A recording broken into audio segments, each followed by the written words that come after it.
Guys, I just got asked a question, but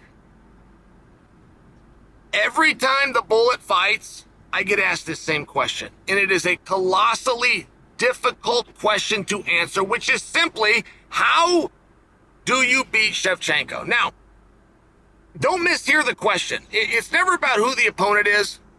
Like, it's not about Grasa in this situation. It wasn't about Amanda Nunes in her situation, right? It wasn't about Jessica in her situation. It was specifically, how would a person, what is the blueprint to beat Valentina Shevchenko? And I have maintained for you for a long time that a win over Valentina does not mean you take her belt.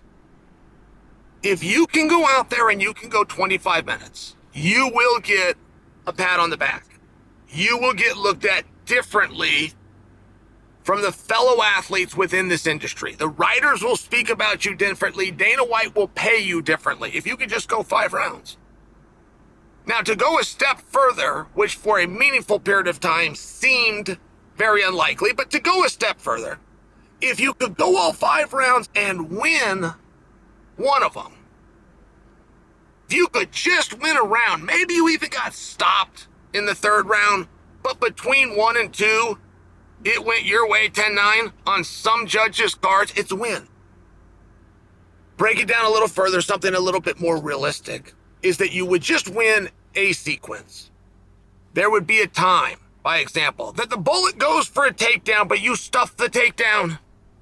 You sprawl, you put pressure, you use your hips, pressure on the head, and you stay up. You create a scramble. Maybe there's a situation and you take her down. I'm offering you different scenarios of places within the fight that you could win a moment of the fight. Now, why that's helpful is when you have somebody, historically speaking, when you have somebody with the skills of the Bullet, and I can think about to a very small number of unique fighters. I remember when Lyoto Machida came in, though, and he was the first guy using karate successfully. We didn't know what he was doing. I remember when BJ Penn came in, and he was doing jiu-jitsu, and we knew about jiu-jitsu, but not from a flexibility standpoint. Not rubber guard. Not the stuff that he was doing, and it just took a period of time. What happened over a period of time is guys won moments of fights, maybe even a round. And then the next opponent could study that and study the one before, and they could start to put all of those moments together.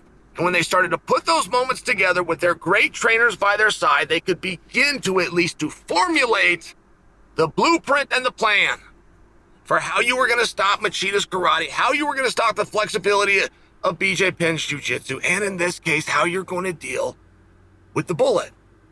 So the question that I've been asked, just to remind you, is not, can Alesso Grasa beat the Bullet? Not do I think, not even a prediction of the match. The question is, how do you beat Shevchenko? I believe you've got to nullify that striking. That striking is a problem. Those leg kicks are a problem. And just like any great basketball player, right?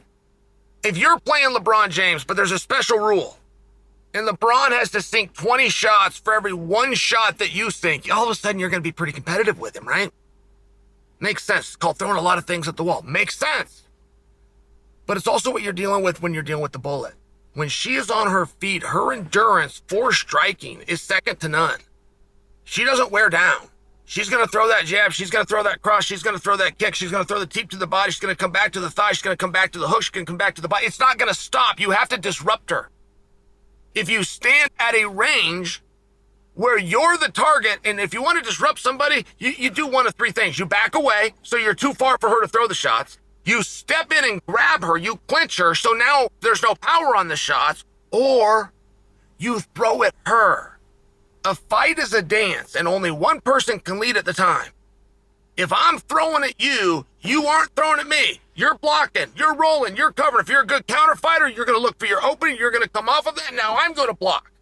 And we're going to trade this back and forth all night long till one of us goes down or until time runs out and the judges have to be brought in. I bring that to you because somebody must disrupt the Bullet. back away, step forward, or throw back. Her wrestling's not as good as you think. Her jiu-jitsu's not as good as you think. Her understanding of wrestling is solid. Her willingness to scramble, that's what sets her apart. A combat athlete, a wrestler specifically, their biggest fear before competition is not losing. Their biggest fear is exhaustion. A wrestler as good as he is does not want to scramble unless he has to. He does not want to shoot and reshoot again to get a takedown unless he has to. He doesn't want to hit a switch to a Granby to a stand-up unless he has to. One thing about the Bullet is she does embrace that. The harder the sequence or the harder the scenario, she has the conditioning and she's got the willingness to do it. It doesn't intimidate her. Being tired doesn't intimidate her. Running out of energy doesn't intimidate her. And it's just one of those things that if you're going to go with her, look, on the feet, step away, step in, or throw back. Real simple. When you go to the ground and you're intimidated to do a scramble and you know that she's not, you've got to out-scramble her. You've got to out-hustle her. You've got to want it more than she wants it. You've got to outwork her. These positions are not, so people say this with wrestling and fighting all the time. This guy's got a black belt because he understood to get to an underhook and get his right hip down as opposed to an overhook and sit on his butt. Shut up with all that stuff. One guy is willing to work. One athlete is willing to dig deeper and breathe harder, thus making themselves more vulnerable. It will reduce their defenses. It will reduce their ability to follow the golden rule, which is to protect yourself at all times, and that's a very scary thing. Between you and between the Bullet, everybody she's fought so far, the Bullet is willing to go further, and she's willing to work harder. The opponents on their feet need to throw off the rhythm by stepping forward, stepping in, or throwing back. And when it comes to the ground, you're going to have to be prepared to work hard.